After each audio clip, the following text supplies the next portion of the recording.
Summertime has finally arrived. I remember about a month and a half ago, I didn't know if summer was actually going to come. Did you think that? I mean, when you get snow and ice and cold that late in the year, I'm thinking, well, we may just skip summer altogether. But we did not, and I am thankful for that. We are here, and summertime is our traditional traveling time. Therefore, off and on this summer, I want to think about road trips. You ever been on a road trip? Man, I like road trips. Been on a couple of them, and I would go whenever I could. In fact, I've told many people, whenever the Richmond Church says, we've had enough of your preaching, I'm taking it on the road. I'm going to be a truck driver, and I'm just going to preach everywhere I go. I think that would be just outstanding. That would combine everything I like to do. Traveling, preaching works out really well. And so I like the idea of road trips. I want to think for just a little while this summer various things that happen with respect to taking a road trip. We're going to talk about today vacation. Particularly when you go on a road trip, take God with you. You ever thought about the origin of the word vacation? Looked it up, tried to figure it out. The old Latin word vacare, that means unoccupied. That's what a vacation is, unoccupied. It comes from the 14th century that talked about release and freedom from obligation. And then there was the French word, somebody who has French ability can pronounce it better than I, vacation, meaning vacancy, to be vacant.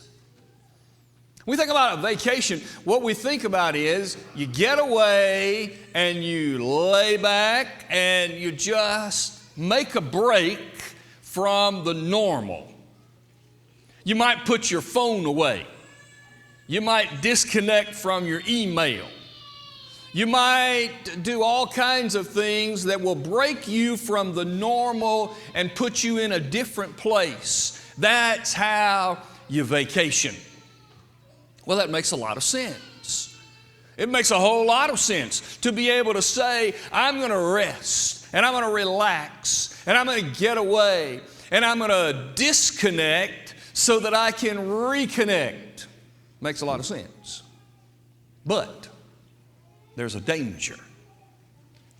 And the danger of it is that we will want to disconnect even from things that we should not disconnect. You mean it's possible that people go on a vacation and in so doing take a vacation from God? Yep. I've seen it. I've heard about it. And it's just not the way to handle things.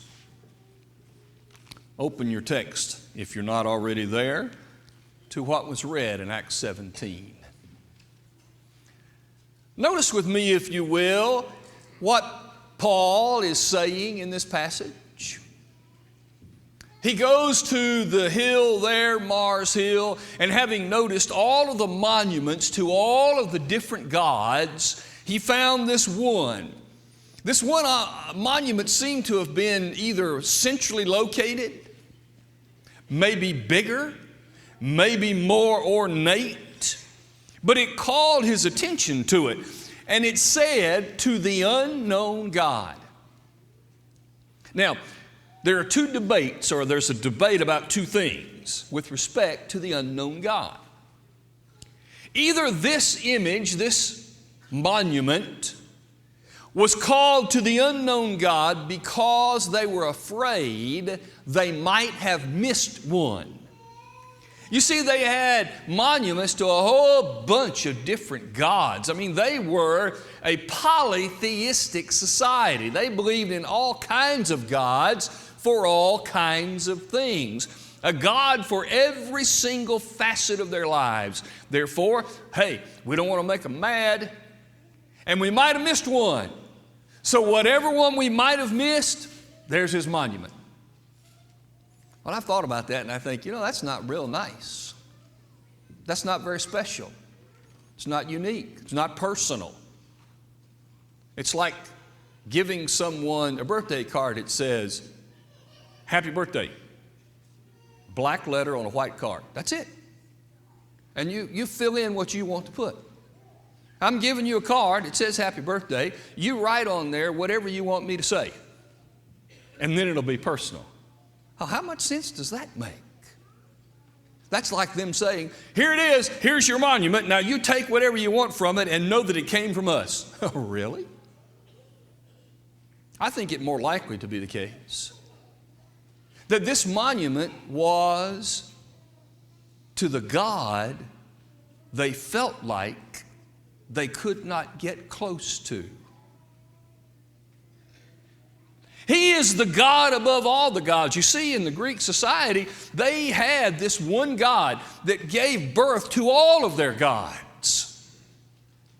And every other god that they had, all the other ones, they had dealings with in their daily lives. But not that one. They couldn't connect to it. He was above them. He was way out there. He did not have the same human foibles and characteristics that all of these other gods that they created had. He was the unknown God. And what Paul says in this passage is, you can't get away from this God. There is no way that you can run from this God. When you and I go on vacation, we can't get away from God. It's not possible. Look at the text.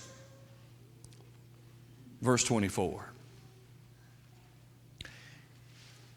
You can't get away from God because you can't leave God at the church building. Can't happen. He does not dwell in temples made with hands. Verse 24. Now, I understand in the Old Testament, when they had the synagogue, they had the temple, where was God? He was there. In fact, God said, that's where I will put my presence. And they came to the temple. They came there for the purpose of contacting God. That's where He was. In the holiest of holies. He was there. The whole Old Testament system was built on sensory things. Experiencing God as best they could through physical things. It was a way of developing things toward this new covenant, which is what he was talking about in chapters 8 and 9 of Hebrews. But God's no longer confined to a church building. Don't treat God as though we can leave Him here, and don't treat here as though this is the exclusive or primary or unique place of God. This is a building. Now I have to tell you, I don't like the word sanctuary. I don't like it. People refer to this place where we are right now as a sanctuary. It's not a sanctuary any more than any other place. Sanctuary means a holy place. It's no more holy than your house, my house. It's no more holy than sitting under a tree, because holiness is where we take it. This is not a sanctuary. And when we talk about the sanctuary, it gives the impression that God is here specially like He is no other place. Don't do that. Don't confine God to this building. When we leave, we don't leave God here. We don't come here to meet God. We come here to meet each other. That's why we're here. God can be met every single day, at every moment, at any place. Don't confine God to a church building. Number two, look at verse 26. This God made every single person. He gave every single nation an appointed time and appointed place. But it was their job to handle it the best they could. I am here and you are there because God made it possible. God is responsible for the fact that we are alive, but He leaves it up to us how we're going to manage it. Nations have risen, nations have fallen. God was behind all of that in some way. God is in charge. Never let it be misunderstood. No matter what happens in any place, no matter how governments go, no matter how nations rise and fall, it does not have anything to do with God, whether He is in charge or not. He is still in charge. He always will be in charge. And when we go on vacation, He is still in charge. Look at verse 26, or verse 27. So that we should seek the Lord. Why? The end of the verse. He is not far from us. God is not far from us. God is always here. God is always at hand. You can't run from God. No matter where we go and what we do, God is always there. Look at the principles of this text. You can't confine Him to a church building. I'm in charge of my life even though He is responsible for putting me here. And He is never far from any one of us. So why, verse 25, do we worship Him? It's not for me. It's for Him, but it is for me. He commands it because it's for me to give to Him. All of these principles say this. When I go on vacation, I'm not going on vacation from God. I'm not disconnecting from God. I'm not relaxing from God. I'm doing all of those things from my physical life. But just as God is in my physical life in Richmond, He's in my physical life no matter where I go on vacation. As we talk then about summertime road trips, here are some thoughts that I want us to take with us. Turn, if you will, to Hebrews chapter 10. And we're going to start in verse 22. And we're going to notice some principles about going on a road trip with God. And here is the admonition from the Lord. Pack God in your spiritual bag. How much time do you plan getting ready for a vacation? I mean, what do you do? Do you take a week or two? And I mean, you're getting things ready, and before that, you've already figured out where you're going, and you've paid for things, and you've made reservations. And I mean, is it possible that we spend more time getting ready for a vacation than we actually spend on the vacation? I believe it probably is. Question. When you're packing all of your bags, did you pack your spiritual bag to go on vacation? I want you to take the word pack for just a minute. And I want you to notice 4 concepts in packing a spiritual bag. Number 1, plan ahead. Look at verse 22. He talks about, let us draw near with a true heart, in full assurance of faith, having hearts sprinkled from an evil conscience and bodies washed with pure water. Plan ahead.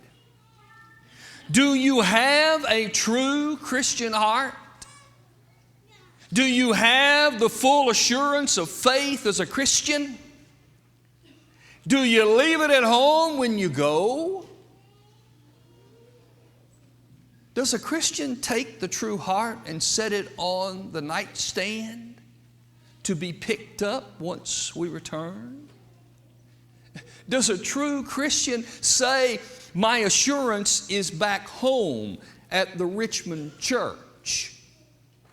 It's not with me on the road. Plan ahead.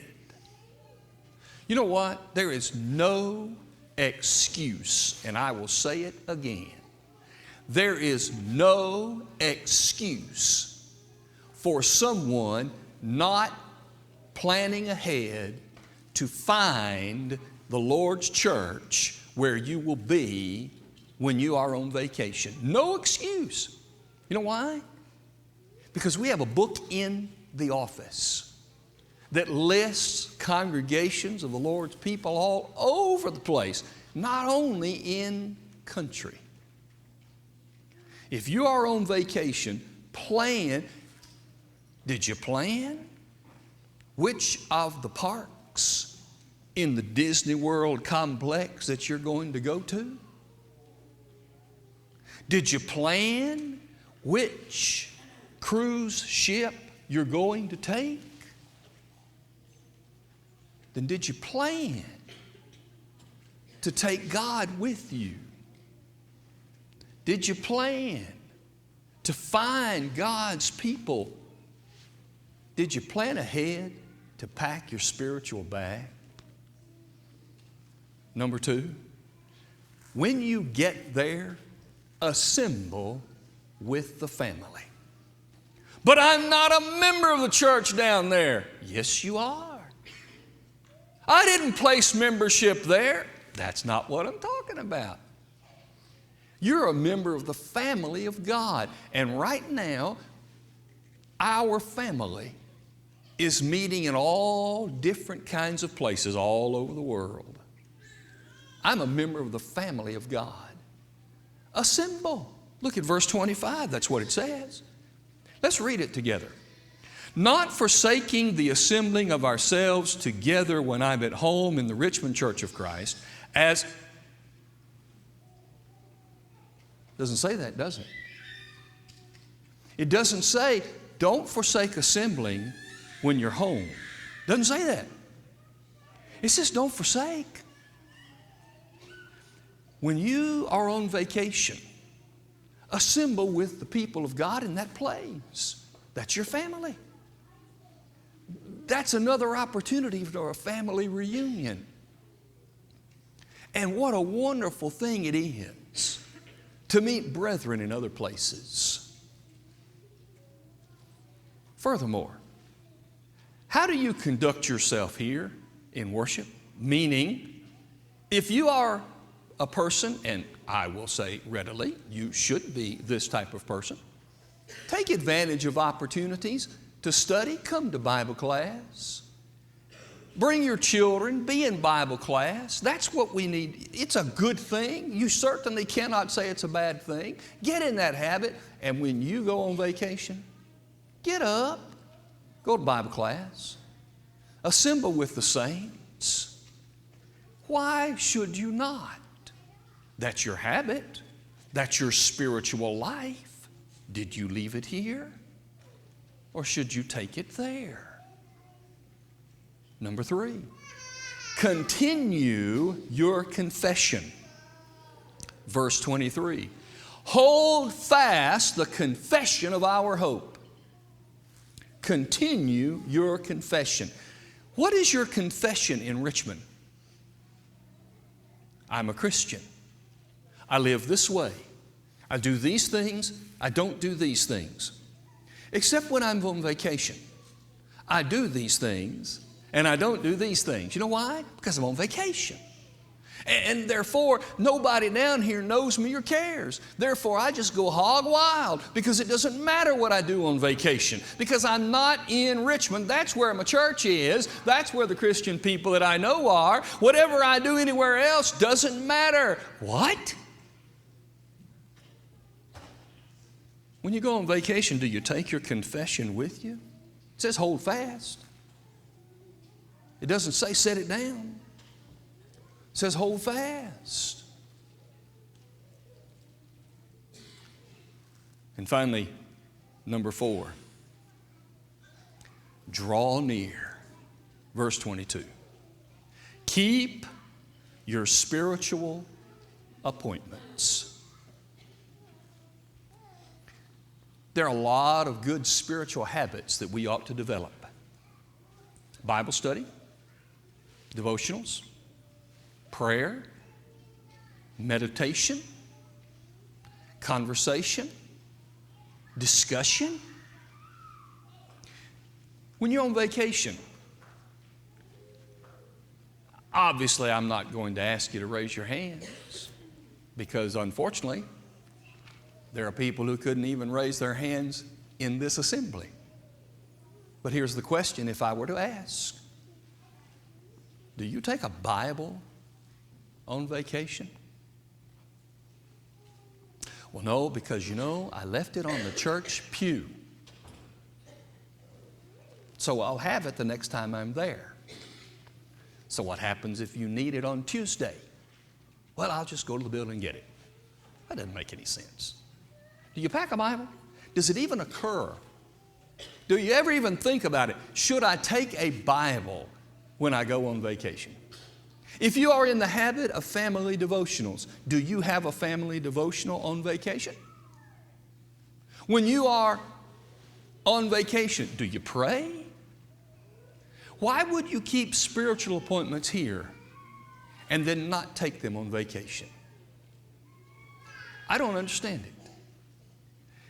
When we go on vacation, when you go on a road trip, pack your spiritual bags. Plan ahead, assemble with the saints, continue your confession, and keep your spiritual appointments. You can't run from God. We don't want to run from God. Therefore, we take Him with us. And what we are and do on vacation should not differ greatly from who we are and what we do here. Because we're Christians everywhere. Because God is everywhere. I hope these will be helpful to remind us of the spiritual nature of our lives and to pack our spiritual bags when we go on vacation. I hope you don't want to run from God. He certainly wants you to find Him. He's not hiding. God has never been one to hide. He has given plain witness to who He is and what He is and where He is. And He has plainly said, I can be found. If you've not found the Lord, meaning you know who He is, but you've not committed your life to Him, we're ready to help you. If in your belief of Jesus and your repentance of sin, we can baptize you into Jesus Christ and you can have that life and have that connection that He wants us all to have. We can help you renew your life with the Lord as a Christian who's strayed. Come back if you need.